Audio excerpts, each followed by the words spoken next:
Hey y'all, it's Gabriella or Ashnahadi, whichever you wish. I will answer to both. Um, it's a rainy beginning of spring here in New England.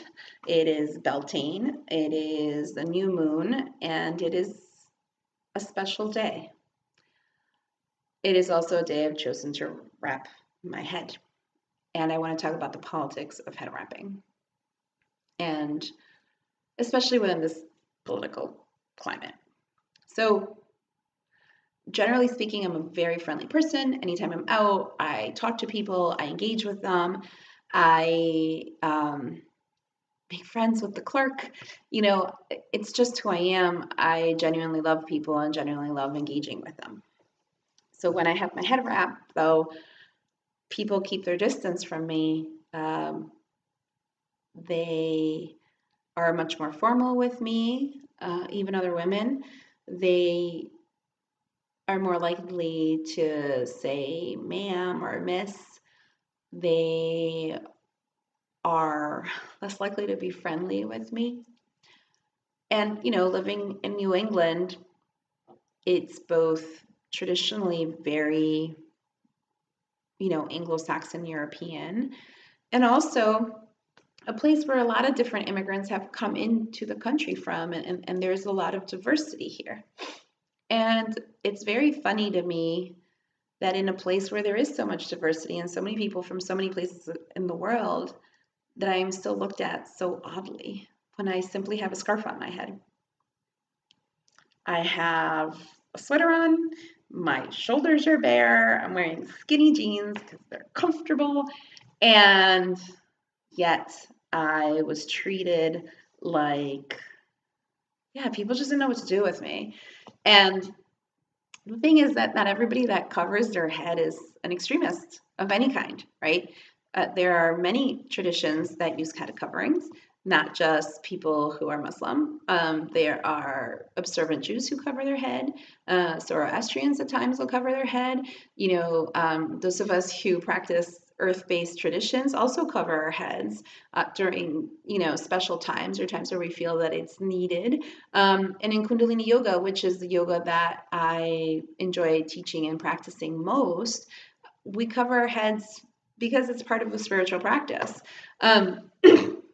But the majority of people who I know who cover their heads are doing it because it's a choice. No one's making them, even if they're following, some version of Islam. And so it's exhausting. It's exhausting to go out like this. It feels like no one wants to really, people just don't know what to do with you. So I find it difficult. And so I want to demystify some of the reasons that we cover our head.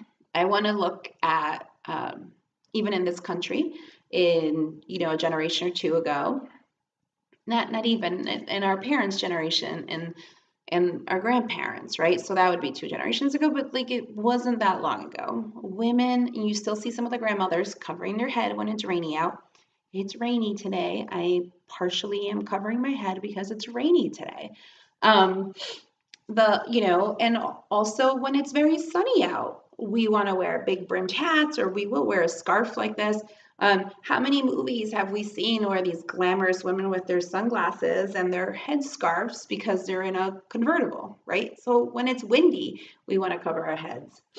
How many times have you worn a hoodie because you wanted to feel safe in your own little cocoon, right? How many times have you just worn a hoodie and hid in your hoodie?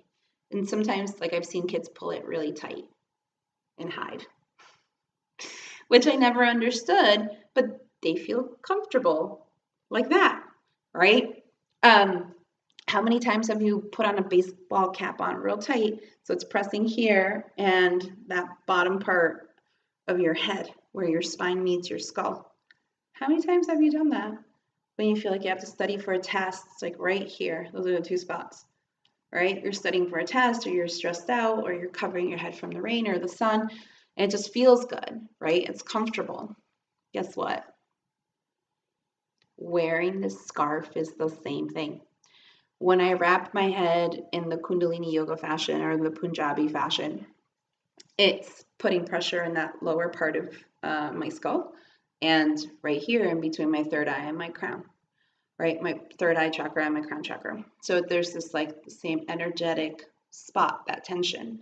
When we wrap our heads that way, we're bringing attention up towards our third eye, and the conversation's happening here.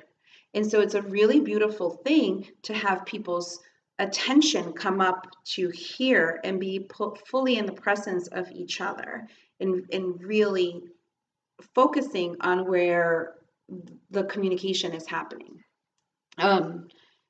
It's a really beautiful thing to do.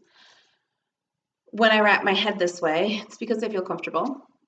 It's also because it's a special day, right? So out of the energies that are in the world right now, because it is a new moon and because it is the changing from winter into spring, there's a lot of energy coming in from the cosmos, right? From the planets, from the stars, and it feels nice, it feels comfortable, protected, whole to wrap my head.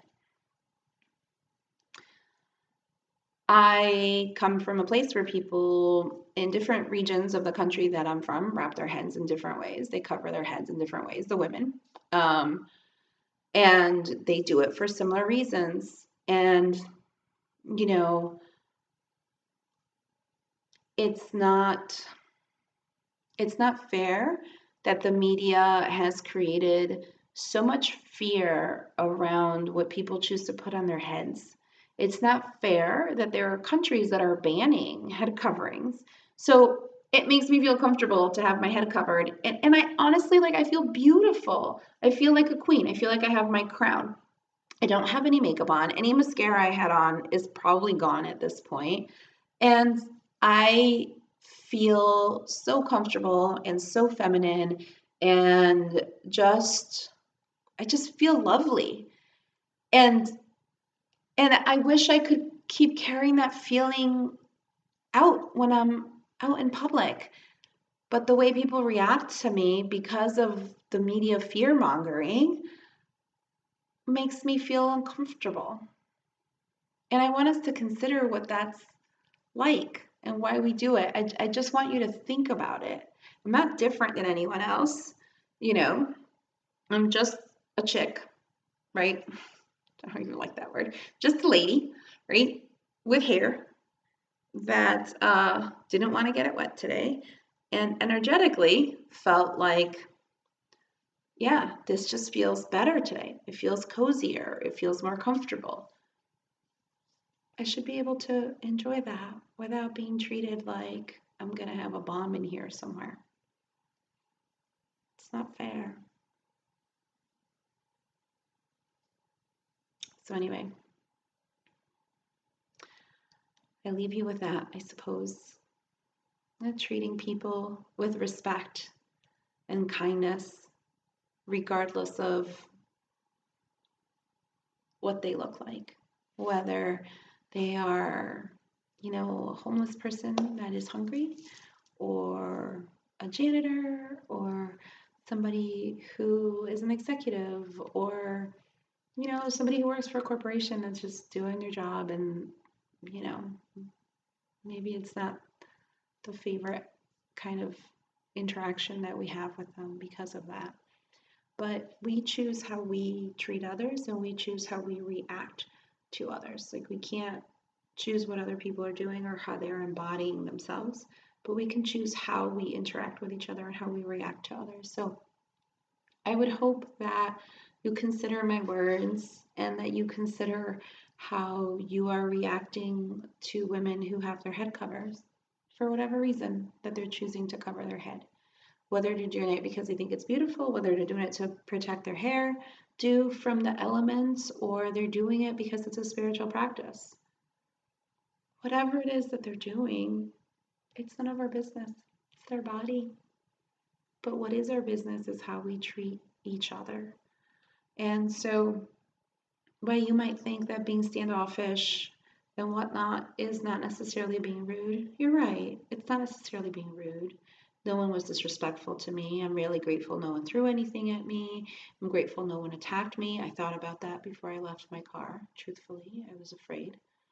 Um, but it would have been nice if people were as friendly to me as they normally are. I don't know. Why do we do that? Why are we so afraid? What are we listening to? My prayer is that we all find kindness for ourselves and for others within our heart, and that we walk that way more so each day. And yeah, making every day a little bit better for ourselves and for others, and making our world a more peaceful place and a more equitable place for everyone. And that's really what I've always worked towards, and all the work that I've ever done and the work that I continue to do. And I hope that I've made you think. Be well. SatNam. Namaste. May you be blessed and whole, happy and healthy. Take care.